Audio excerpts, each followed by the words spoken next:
Hello and thank you for joining me today. I'm at Tettegouche State Park here on Minnesota's North Shore. At Tettegouche, we're at the Baptism River, and let me swap the camera around so you can take a quick look at the waterfall I'm looking at. This is the lower fall of this Twin Falls area. I forget actually if they call it Two Falls, Twin Falls, whatever the case is. Anywho, we have the Baptism River flowing on down. I've just hiked up about 1.2 miles to get to this spot, and I have just under a half mile left to get to the upper falls. They call it the High Falls. It is the highest falls that is fully within the state of Minnesota. So I'm going to go ahead and actually photograph from this standpoint. I'm going to kind of walk on up there. I see some other people up there. I see some other steps across the way, but it looks like I can actually climb this section of the falls so I can get a better shot of the upper tier of the falls. And then I'm going to get on up and go to the High Falls. So here we go. I'm using the Canon R5, and I've got the 24-105 and then the Polar Pro 3-stop circular polarizer. I have the video rolling in camera now. This is kind of interesting with the shot of this log kind of pointing to it. I didn't initially think I might like that as a framing element, as a leading line, I should say, but it actually isn't too bad. I do like that upper canyon area, if you want to call it that, this slot coming up around the top there. And then of course everything that's happening with the falls itself is just really gorgeous and awesome. Especially this flowing section right in here. I'm going to really drag the shutter and get these things to emphasize like mad. So this is going to, I think, just really just have that radiant feel coming out. I'm at 24 millimeters. I could put on my extra wide if I needed to, but I don't think I'm going to need to. This is wide enough. And I'm trying to think if I want to go lower. I think I do want to go lower. By going lower, I'm going to emphasize this log even more and put a little more emphasis, I think, on the streaking that's happening, although the streaks do come together just a little bit. I also have a little bit of lens flare now, but I'll shield that and get that out of the way. All right, pretty good exposure. I'm going to rock it down to about f11, and then I'll take the shutter speed back up to about half a second is probably too much, so 0.4 seconds I think is where I'm going to be at. And then as far as focusing, this rock in the mid zone, I'm going to go ahead and focus on that, and then I'll take a shot. So at 0.4 seconds, I'm not going to get the streaking I really want just yet. I'm just getting a sense for my exposure. I still have that lens flare happening. And this is the beauty of what can happen with the polarizer. Right now on this shot, I have really made that water super, super dark because I've just simply polarized it.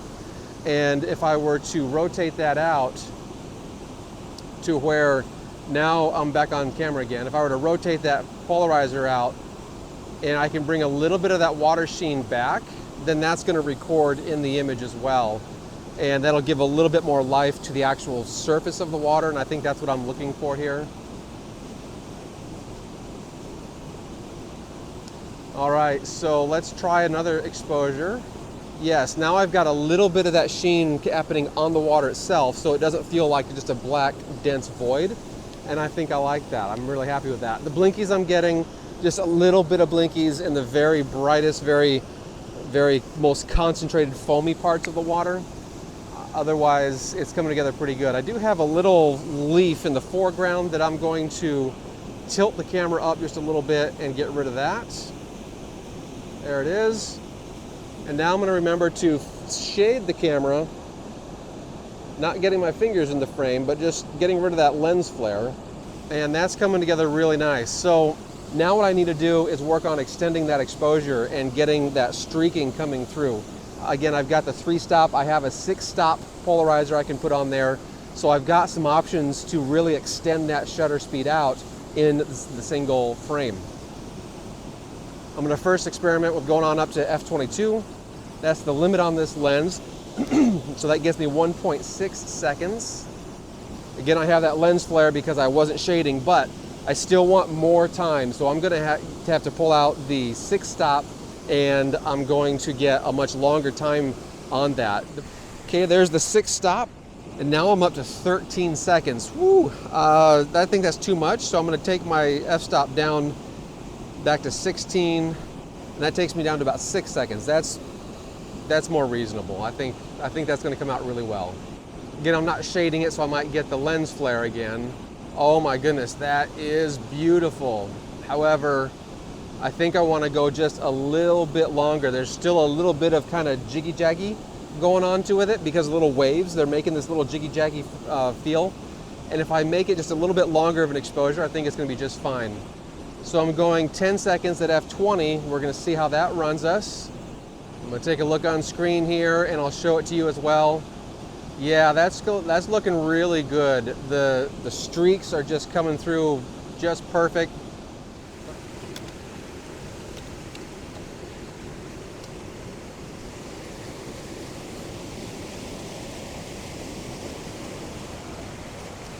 So heading up the waterfall shouldn't be too difficult to do. It looks easy enough to make it happen, but I have put my camera away. In case I fall or something, there's about another 3 seconds of protection from the water that it'll have since it's in the backpack. I've already got my feet wet, so it doesn't really matter if I get in the water again, but let's go ahead and flip this around so you can see what I'm dealing with here. And actually I'm going to put on the wide angle,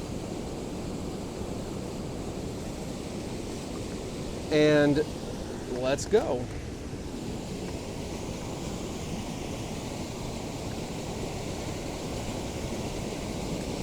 Now, I don't know exactly what you're going to be seeing because I'm paying attention to my footing.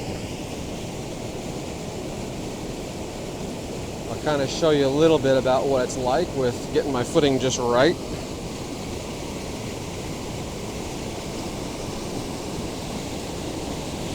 But without any hands to support myself, I could get myself in trouble pretty quick.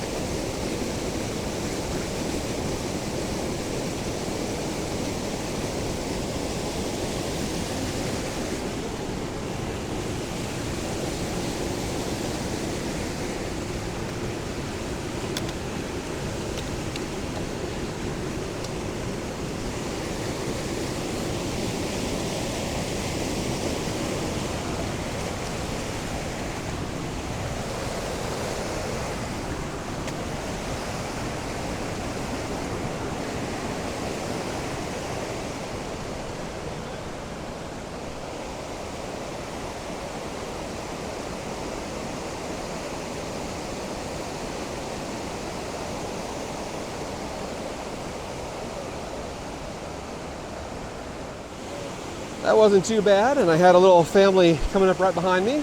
All right, this is the rest of this section of the falls, and then again, High Falls is another roughly half a mile, a little bit more beyond this. I think I see a lake.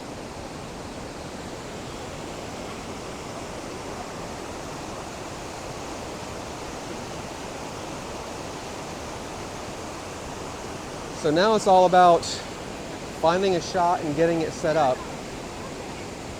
I might be able to climb over those big rocks over there and get closer to it, but I'm not sure I really want to do that.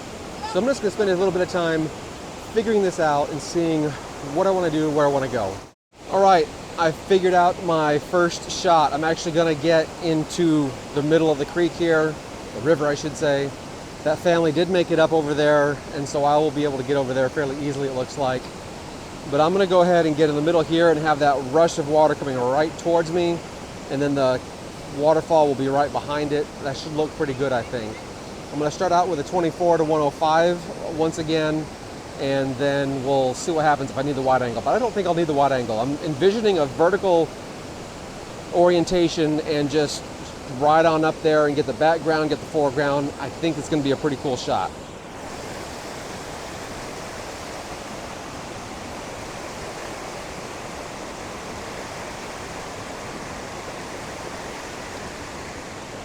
I certainly couldn't do this in the springtime.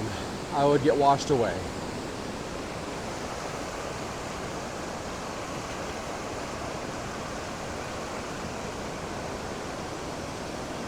I'm in a slightly deeper section here now.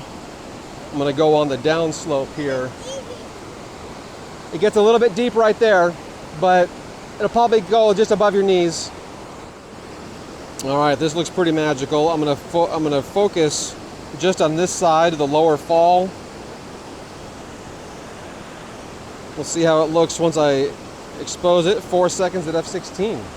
The water's moving a little bit faster in this section, so I don't think I need the full 10 seconds like I needed down there.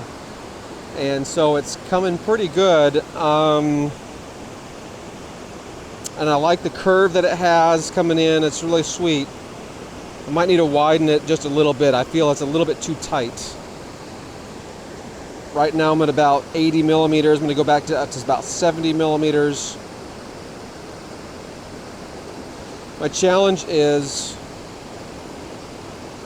I've got this rock over here. There it is. I've got this rock over here, and when I'm in the regular framing, I also get a little bit of water there. In the video framing, I don't have that water there, so that's kind of nice. But when I get a little wider, it gives me that water there. And I'll show you what I'm talking about here with a slight rotation. And so that's a little bit annoying. If I go out wider, you know, maybe it works, but then, you know, where does that water go? I just don't like how that rock blocks that water up. And so that's where I'm starting to think maybe the vertical isn't the right choice. Maybe horizontal is the right choice on this image. But I'm still going to work this vertical a little bit more and see what I can find.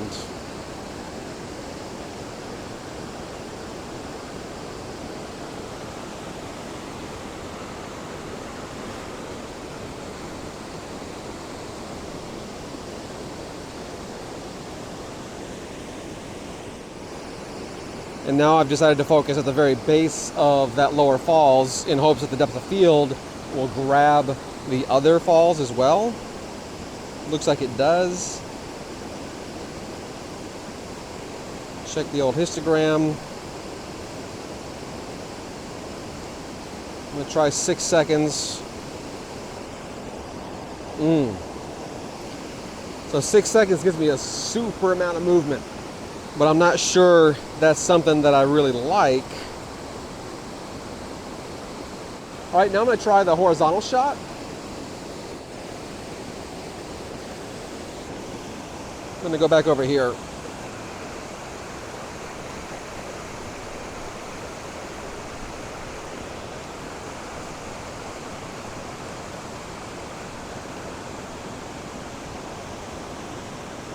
That's a good amount of water flowing over this. And the footing is not terribly assured.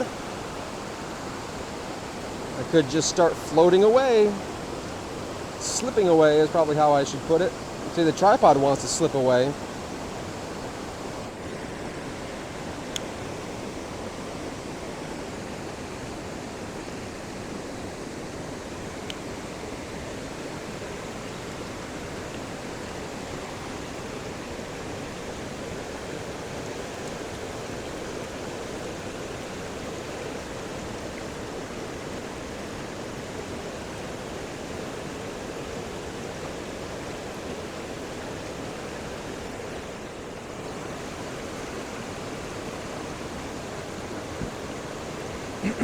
All right, my first shot here is at 4 seconds at f16, 100 ISO. And boy, it's really weird setting this up, looking down at the screen and the water's flowing underneath it. It's just, I don't know, it feels like I'm moving or something. It's really weird.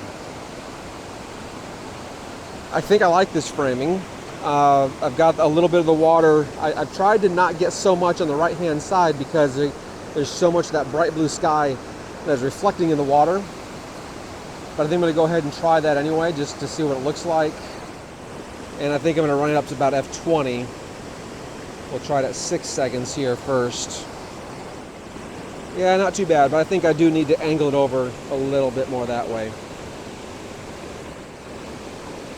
think I'll go ahead and just fill the width of the frame with the waterfall. And we'll just let everything else be where it goes. So I'm going to get a few different shutter speeds on this. I'm going to start at 6 seconds, then I'll take it on up to 8 and 10. from where my histogram is, I think I'm a little bit underexposed at 6 seconds, and so I have a little more room to go in that water. So I'm gonna go ahead and do that. I'm at F20, so 8 seconds here. And when I check my histogram once on the when it's shot, I can see I don't have any blinkies at all, so I know I've got a little more room left to go in that water. And a little more streak, I don't think is too much of a bad thing. Not on this framing. Well, I stand corrected. 10 seconds is a bit much. So I'm gonna take it back down to 8. And we'll do F18 to open it up just a little bit more to give it that extra third of a stop of light.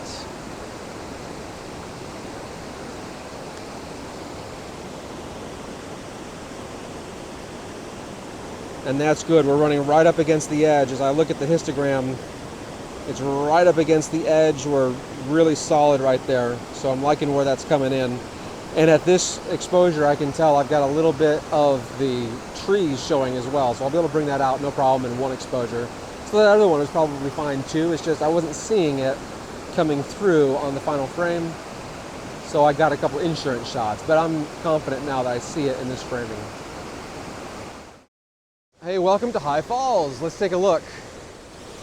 Now, I am actually on the opposite side of the river than I was before. I came from way down over yonder, about a half mile down that way, is where you saw me last. And then I came up all the way through here. There's actually right in the center there, there's some kind of platform I'm going to be able to get down to so I can get down to the lower parts and see it from below. And then walked all the way over this direction and came across that way. And so we're going to head back that way now because there's not much of a vantage point from right here. As I'm looking at it, I might be able to zoom in, but I don't usually like waterfalls from behind, from above and behind. Sometimes it can look kind of cool and sometimes it's just not that great.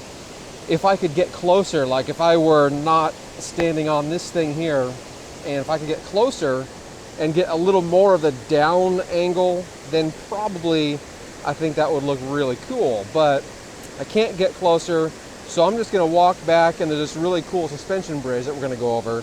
So let's head on over there now, and we're going to actually get in the water above these high falls here. So there's the falls down there, and so on the left of this tree, we're gonna get in the water over there. So let's head on that way now.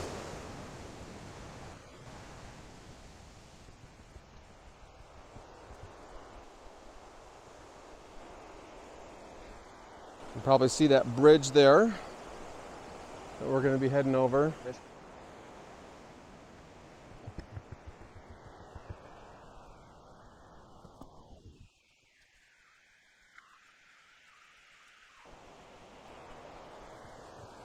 They don't want us jumping. It is a little bit wobbly.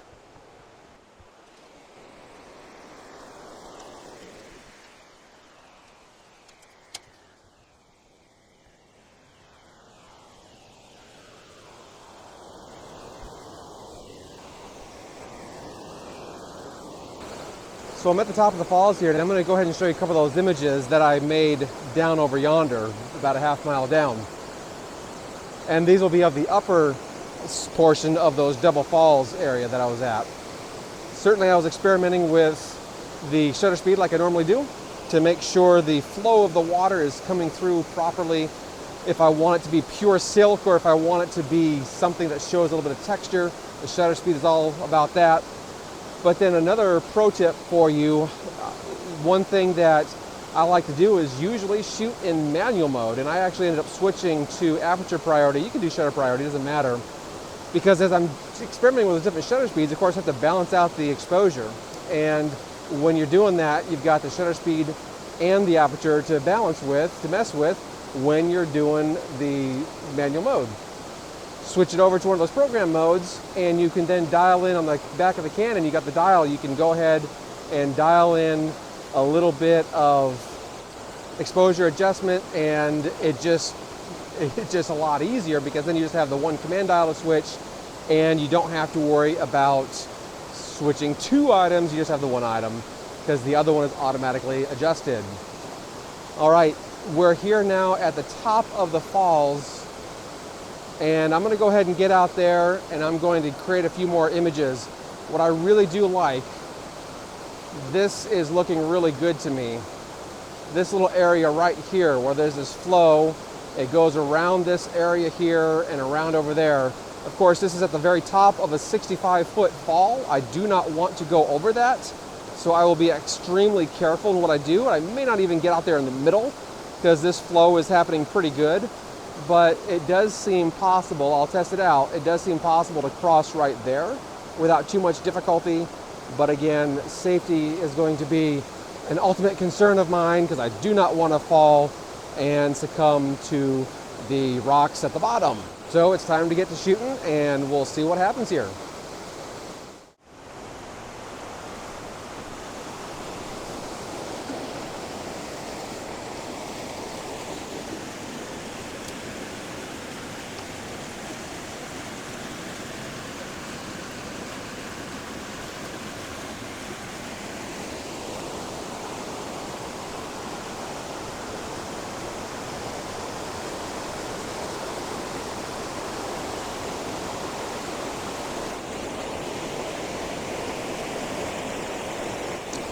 I am going to try and avoid this big log that's right there in front, and I think I can do that without too much difficulty. I'm just really liking how the energy of all that water comes in through here and then flows right out that way. Some of it actually flows down here too, and we don't see that in this framing, but then we have more energy coming down this way. Solid, rock solid, of course, there. It's beautiful. Rock solid over here on this side. That's great. And then I'm just barely missing this ugly thing here. So I got a little bit of room to mess with. I could just physically move that out of the way if I needed to. And if I switch to my 1635, I guess I might have to do that. But so far, I'm kind of liking the way this is coming together like this. And just to show us what the effect of the polarizer is doing, that's without polarization effect. And then with it, it's just gorgeous. Gotta have it, in my opinion. All right, the question is minimize the background and go for a lot of movement here, or, you know, balance it out there. I think I'm going to minimize that background quite a bit here. Do something like this. Of course, the framing will be a little bit different because I'm at the extended 16:9 crop on this, and when I switch to standard photo, I get a little more on top and a little more on bottom. So I'm starting out at f11 at 3.2 seconds. Really smooth with the water, and actually that idea of cropping out the top area, I kind of don't like that. I want to have some kind of sense of place and sense of reality. I'm not looking for something that's completely abstract, and when I have only the water, that really creates an abstraction, which can be really nice. It's just, I think I'm liking some of what's in the background there. Now I do have that viewing platform right there, so it's just something I need to think about. Do I raise it enough to include that? Because right now I just have nothing up there.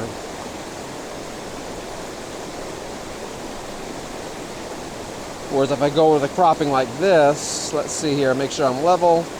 That looks good. And I think what I'm going to like on this one is where I don't have as much space along the bottom as we see this one now. See that I don't have as much dead space along the bottom. I don't have any blinkies right now, so I have a little more room I could do in the shutter or in the exposure overall. But with all this space on the right hand side, I do feel it doesn't have its starting point. And all of a sudden it's there. So I do think I want to move this log out of the way, and that will allow me to adjust my framing here. Make sure that's nice and solid, not going anywhere.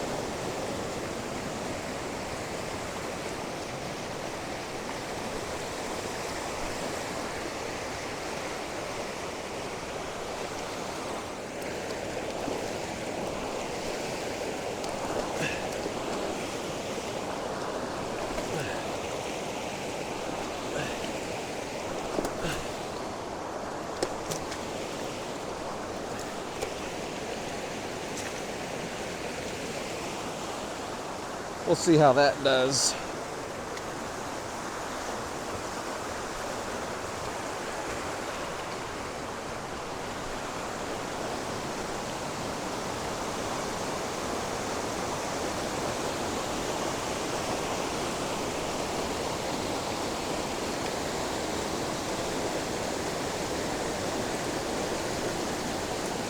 Oh my, yeah, this is good. Now really, even if I get the log in the frame, it's not that big of a deal. But then I also get the bridge and whatnot. I don't want that really in the frame. Oh, here comes a limb from that log. So I'm gonna shoot this as a panorama. 2 frames is probably all I need. A panorama. I'm angled down a little bit, so I'm gonna get a little more overlap than what I might normally do. Whenever you're not shooting straight across, the software tends to bend it a little bit on the bottom, and I don't want that to happen. Thankfully, it's a natural or an organic object, so it's going to be a little easier for it to blend, but still, I don't want it to work harder than it has to.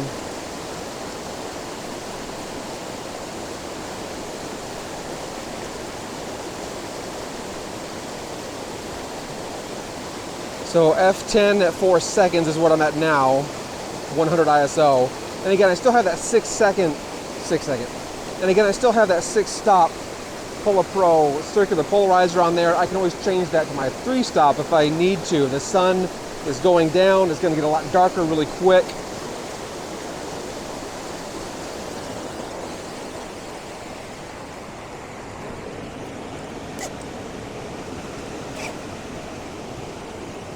I really want to get on that rock, photographing that direction though. That looks really good. Thankfully not a whole lot of water is here, and that's not too deep. So I think I can make this crossing. I could also jump it, I'm sure.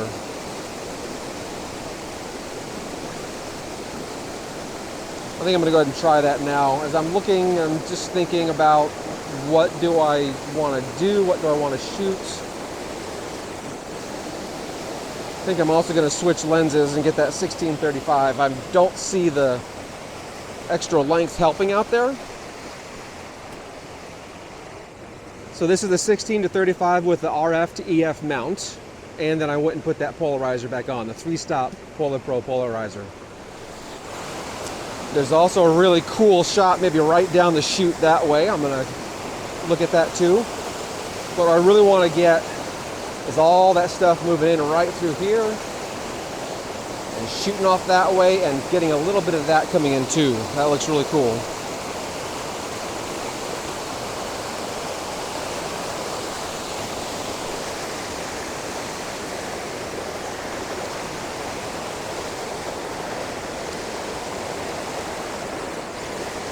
I think low is key on this one.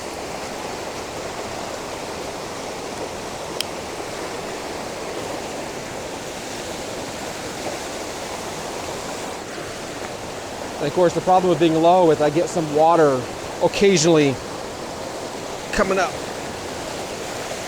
getting on the front of the lens possibly. Oh man, this is really cool.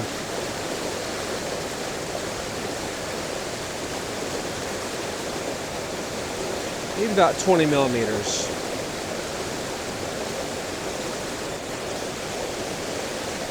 Video in the camera again. What I'm trying not to get is I need a framing without this stuff up here. That's just really distracting to me.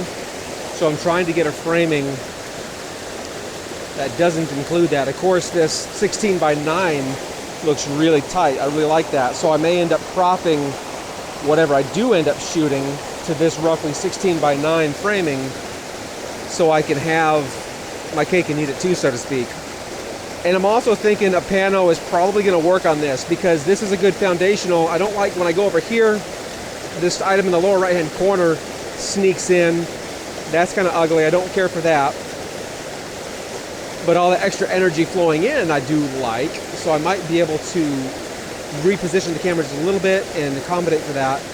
But as I pass over this way, I think there's potentially a lot of good stuff there. So I'm going to try a pano on this one too. I'm going to try and make it work without the pano, but then we'll see if the pano helps with anything. Yeah, see, positioning it up here actually helps.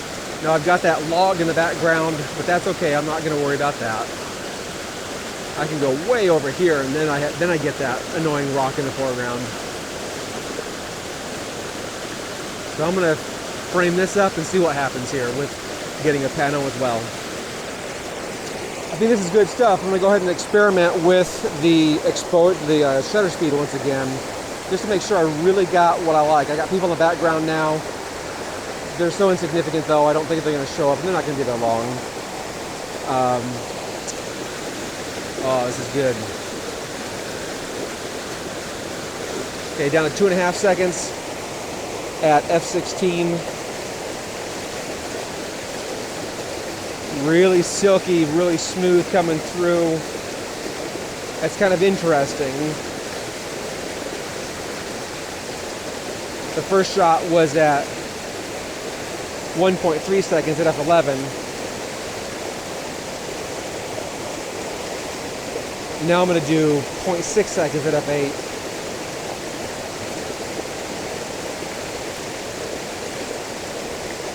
That shows a lot more of that texture coming through. So it just depends on what you want. Now I'm going to go ahead and rotate the camera and get a panoramic framing on this. And when I do that, I always turn on my level item, the item that shows them level, and that just helps me keep things, number one, level. Number two, I know where my start and stop points are going to be, because I'll take it from one side of the frame and go to the other side of the frame, and then that way I get about 50% overlap. When I'm angled down a little bit, I usually like about 50% overlap. That's 50% overlap. And then I'll get the same experiment where I'm going to start with 0.6, and then I'll just do another stop and another stop, counteracting with the aperture, of course. And this I might even have gotten like a 60% overlap because it's so wide. All right, here we're at 1.3 seconds at f11. And then 2.5 seconds at f16. Checking the front of my lens to make sure there's no drops on it. I'm still drop free. Trying to get roughly the same overlap. And then I'll start at the same spot again, 0.6 at f8, and then move on up.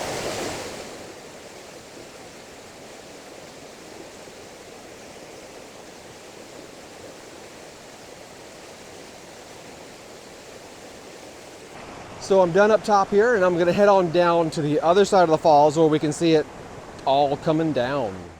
All right, I'm down below the falls, and there's not a whole lot that I can do down here, I don't believe. Let's take a look at the falls and show you what I'm talking about here. I don't envision a whole lot of other framings that'll happen here. I've walked halfway across or more the river here, and okay, not a big deal. There's just not that many items that I can take advantage of to be compositional elements to think about. As I'm sweeping across here,